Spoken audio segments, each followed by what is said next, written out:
Il existe en France un parti politique qui a décidé de représenter ceux qui ne pouvaient pas voter.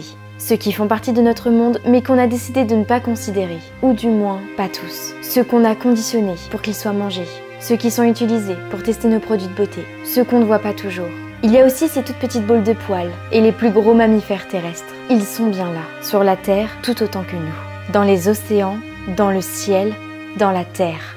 Ce parti politique, c'est le parti animaliste. Et il a été créé pour eux, pour ceux qui font partie de notre vie et qu'on se doit de respecter.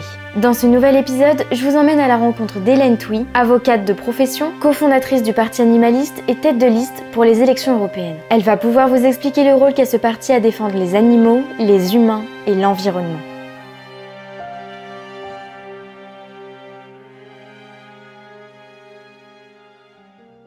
Alors le Parti animaliste, c'est un parti politique que nous avons créé en 2016 afin de défendre les animaux et de montrer que la façon dont on traite les animaux a aussi une incidence sur les humains, sur notre environnement et sur le climat, et qu'il est donc essentiel de lier ces préoccupations de protection des animaux avec la défense des humains, de notre environnement et du climat. Le Parti animaliste a été créé par 7 cofondateurs: Mira Douchka-Markovic, Elena Bénard, Isabelle Dudoué-Berceger, Nathalie Dehan, Samuel Hérault, Melvin Joss et moi-même. Il a cette spécificité d'être transpartisan, à savoir qu'il réunit des personnes qui à la fois se sentent de gauche, à la fois des personnes qui ont une sensibilité de droite, mais aussi des personnes qui ne se reconnaissent dans aucune sensibilité politique, qui sont très éloignées de la question politique. Et la richesse, la beauté de ce mouvement, c'est d'arriver à faire travailler ensemble des personnes de différentes sensibilités pour défendre les animaux, pour défendre les humains et l'environnement. Il porte d'abord la fin de l'élevage industriel et intensif, qui est la cause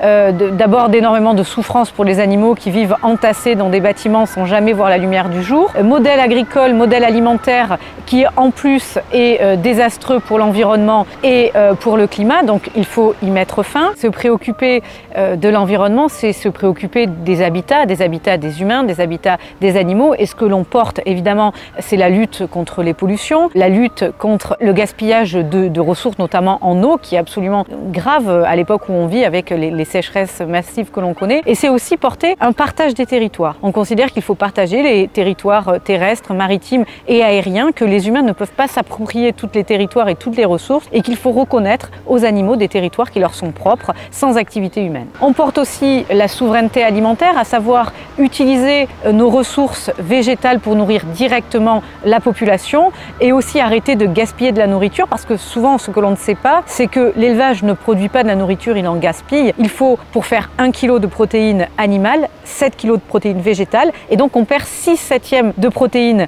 végétales, alors qu'on a 5 millions de Françaises et de Français qui ne mangent pas tous les jours à leur faim. Et donc ça aurait aussi de pouvoir nourrir tout le monde avec de la nourriture saine, locale, végétale et de bonne qualité. Alors la cause animale, c'est une cause qui préoccupe une très large majorité de Français. Plus de 80% des Français considèrent que la cause animale est importante. 69% des Français considèrent, selon un dernier sondage IFOP, que les politiques défendent mal les animaux. Donc il y a un vrai enjeu de démocratie à défendre les animaux et à porter ce sujet en politique. L'objectif de la campagne des européennes, c'est évidemment d'atteindre 5% pour avoir plusieurs députés animalistes et pouvoir porter nos mesures, défendre les intérêts des animaux, des humains, de l'environnement devant le Parlement européen, et de le faire aussi avec nos autres partenaires des partis animalistes européens.